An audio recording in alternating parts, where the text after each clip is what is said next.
ओम नमो भगवते वासुदेवाय नमः। ओम श्री परमात्मने नमः।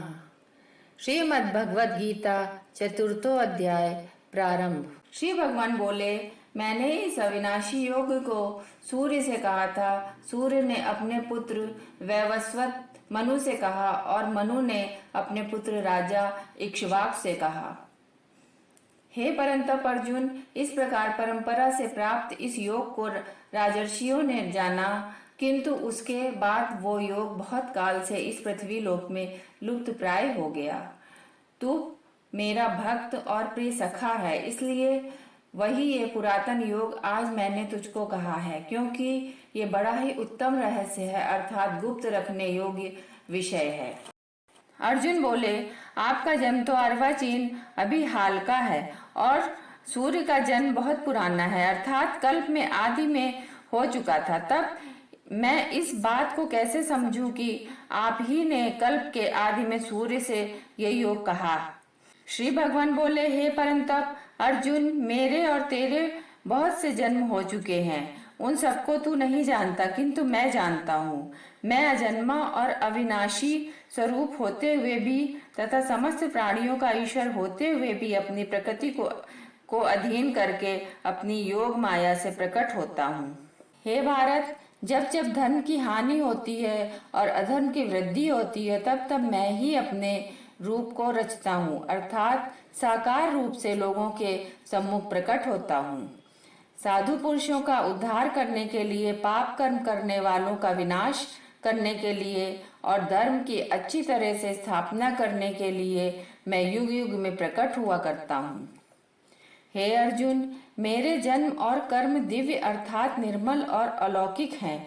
इस प्रकार जो मनुष्य तत्व से जान लेता है, वो शरीर को त्याग कर फिर जन्म को प्राप्त नहीं होता, किंतु मुझे ही प्राप्त होता है।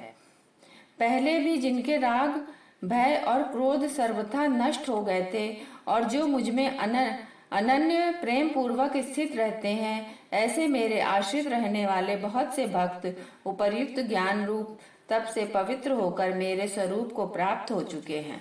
हे अर्जुन, जो भक्त मुझे जिस प्रकार भजते हैं, मैं भी उनको उसी प्रकार भजता हूँ, क्योंकि सभी मनुष्य सब प्रकार से मेरे ही मार्ग का अनुसरण करते हैं।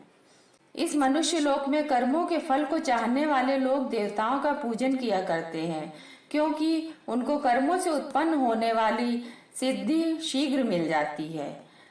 ब्राह्मण, क्षत्रिय, वैश्य और शूद्र, इन चार वर्णों का समूह गुण और कर्मों के विभाग पूर्वक मेरे द्वारा रचा गया है। इस प्रकार उस सृष्टि रचनादि कर्म का कर्ता होने पर भी मुझ अविनाशी परमेश्वर को तू वास्तव में अकर्ता ही जान। कर्मों के फल में मेरी स्पृहा नहीं है, इसलिए मुझे कर्म लिप्त नहीं करते। इस प्रकार जो मुझे तत्व से जान लेता है, वो भी कर्मों से नहीं बंधता। पूर्व काल में मुमुक्षुओं ने भी इस प्रकार जानकर ही कर्म किए, इसलिए तू भी पूर्वजों द्वारा सदा किए जाने वाले कर्मों को ही कर। कर्म क्या है और अकर्म क्या है, इस प्रकार इसका निर्णय करने में बुद्धिमान पुरुष भी मोहित हो जाते हैं। इसलिए वो कर्म तत्व मैं तुझे भली भांति समझा कर कहूँगा, जिसे जानकर तू अशुभ से अर्थात कर्म बंधन से मुक्त हो जाएगा। कर्म का स्वरूप भी जानना चाहिए और अकर्म का स्वरूप भी जानना चाहिए तथा विकर्म का स्वरूप भी जानना चाहिए, क्योंकि कर्म की गति गहन है। जो मनुष्य कर्म में अकर्म देखता है और जो अकर्म में कर्म देखता है, वो मनुष्यों में बुद्धिमान है और वो योगी समस्त कर्मों को करने वाला है। जिसके संपूर्ण शास्त्र सम्मत कर्म बिना कामना और संकल्प के होते हैं तथा जिसके समस्त कर्म ज्ञान रूप अग्नि के द्वारा भस्म हो गए हैं, उस महापुरुष को ज्ञानी जन भी पंडित कहते हैं। जो पुरुष समस्त कर्मों में और उनके फल में आसक्ति का सर्वथा त्याग करके संसार के आश्रम से रहित हो गया है और परमात्मा में नित्य तृप्त है, वो कर्मों में भली भांति बरतता हुआ भी वास्तव में कुछ भी नहीं करता। जिसका अंतःकरण और इंद्रियों के सहित शरीर जीता हुआ है और जिसने समस्त भोगों की सामग्री का परित्याग कर दिया है, ऐसा आशा रहित पुरुष केवल शरीर संबंधी कर्म करता हुआ भी पापों को नहीं प्राप्त होता। जो बिना इच्छा के अपने आप प्राप्त हुए पदार्थ में सदा संतुष्ट रहता है, जिसमें ईर्ष्या का सर्वथा अभाव हो गया है, जो हर्ष शोक आदि द्वंद्वों से सर्वथा अतीत हो गया है, ऐसा सिद्धि और असिद्धि में सम रहने वाला कर्मयोगी कर्म करता हुआ भी उनसे नहीं बंधता। जिसकी इच्छा आसक्ति सर्वथा नष्ट हो गई है, जो देहाभिमान और ममता से रहित हो गया है, जिसका चित्त निरंतर परमात्मा के ज्ञान में स्थित रहता है, ऐसा केवल यज्ञ संपादन के लिए कर्म करने वाले मनुष्य के संपूर्ण कर्म भली भांति विलीन हो जाते हैं। जिस यज्ञ में अर्पण अर्थात श्रुवा आदि भी ब्रह्म है और हवन किए जाने योग्य द्रव्य भी ब्रह्म है तथा ब्रह्म रूप कर्ता के द्वारा ब्रह्म रूप अग्नि में आहुति देना रूप क्रिया भी ब्रह्म है, उस ब्रह्म का कर्म में स्थित रहने वाले योगी द्वारा प्राप्त किए जाने योग्य फल भी ब्रह्म ही है।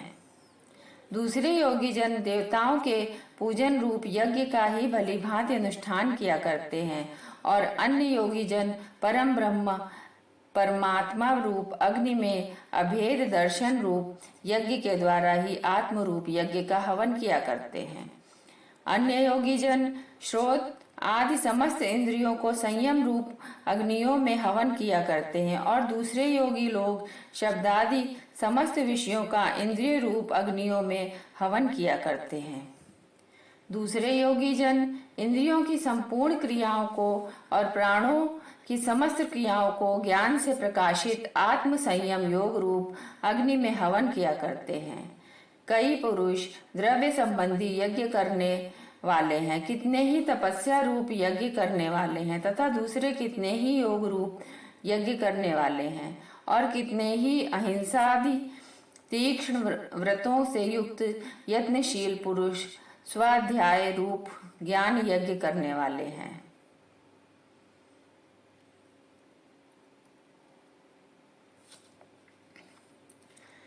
दूसरे कितने ही योगी जन अपान वायु में प्राण वायु को हवन करते हैं, वैसे ही अन्य योगी जन प्राण वायु में अपान वायु को हवन करते हैं तथा अन्य कितने ही नियमित आहार करने वाले प्राणायाम पारायण पुरुष प्राण और अपान की गति को रोककर प्राणों को प्राणों में ही हवन किया करते हैं। ये सभी साधक यज्ञों द्वारा पापों का नाश कर देने वाले हैं और यज्ञों को जानने वाले हैं। हे कुरुश्रेष्ठ अर्जुन, यज्ञ से बचे हुए अमृत का अनुभव करने वाले योगी जन सनातन परम ब्रह्म परमात्मा को प्राप्त होते हैं और यज्ञ ना करने वाले पुरुष के लिए तो ये मनुष्य लोक भी सुखदायक नहीं है, फिर परलोक कैसे सुखदायक हो सकता है। इसी प्रकार और भी बहुत तरह के यज्ञ वेद की वाणी में विस्तार से कहे गए हैं। उन सबको तू मन इंद्रिय और शरीर की क्रिया द्वारा संपन्न होने वाला जान। इस प्रकार तत्व से जानकर उन्हें अनुष्ठान द्वारा तू कर्म बंधन से सर्वथा मुक्त हो जाएगा। हे परंतप अर्जुन, द्रव्य में यज्ञ की अपेक्षा ज्ञान यज्ञ अत्यंत श्रेष्ठ है तथा यावन मात्र संपूर्ण कर्म ज्ञान में समाप्त हो जाते हैं। उस ज्ञान को तू तत्वदर्शी ज्ञानियों के पास जाकर समझ, उनको भली भांति दंडवत प्रणाम करने से, उनकी सेवा करने से और कपट छोड़कर सरलता पूर्वक प्रश्न करने से वे परमात्म तत्व को भली भांति जानने वाले ज्ञानी महात्मा तुम्हें उस तत्व ज्ञान का उपदेश करेंगे, जिसको जानकर तू फिर इस प्रकार मोह को प्राप्त नहीं होगा। तथा हे अर्जुन, जिस ज्ञान के द्वारा तू संपूर्ण भूतों को निशेष भाव से पहले अपने में और पीछे मुझे सच्चिदानंद घन परमात्मा में देखेगा, यदि तू अन्य सब पापियों से भी अधिक पाप करने वाला है तो भी तू ज्ञान रूप नौका द्वारा निसंदेह संपूर्ण पाप समुद्र से भली भांति तर जाएगा। क्योंकि हे अर्जुन, जैसे प्रज्वलित अग्नि ईंधनों को भस्मय कर देता है, वैसे ही ज्ञान रूप अग्नि संपूर्ण कर्मों को भस्मय कर देता है। इस संसार में ज्ञान के समान पवित्र करने वाला निसंदेह कुछ भी नहीं है। उस ज्ञान को कितने ही काल से कर्म योग के द्वारा शुद्धांतःकरण हुआ मनुष्य अपने आप में ही आत्मा में पा लेता है। जितेंद्रिय साधन परायण और श्रद्धावान मनुष्य ज्ञान को प्राप्त होता है तथा ज्ञान को प्राप्त होकर वो बिना विलंब के तत्काल ही भगवत प्राप्ति रूप परम शांति को प्राप्त हो जाता है। विवेकहीन और श्रद्धा रहित संशय युक्त मनुष्य परमार्थ से अवश्य भ्रष्ट हो जाता है। ऐसे संशय युक्त मनुष्य के लिए ना ये लोक है और ना परलोक है और ना सुख ही है। हे धनंजय, जिसने कर्म योग की विधि से समस्त कर्मों का परमात्मा में अर्पण कर दिया है और जिसने विवेक द्वारा समस्त संशयों का नाश कर दिया है, ऐसे वश में किए हुए अंतःकरण वाले मनुष्य को कर्म नहीं बांधते। इसलिए हे भरतवंशी अर्जुन, तू हृदय में स्थित इस अज्ञान जनित अपने संशय का विवेक ज्ञान रूप तलवार द्वारा छेदन करके समत्व रूप कर्म योग में स्थित हो जा और युद्ध के लिए खड़ा हो जा।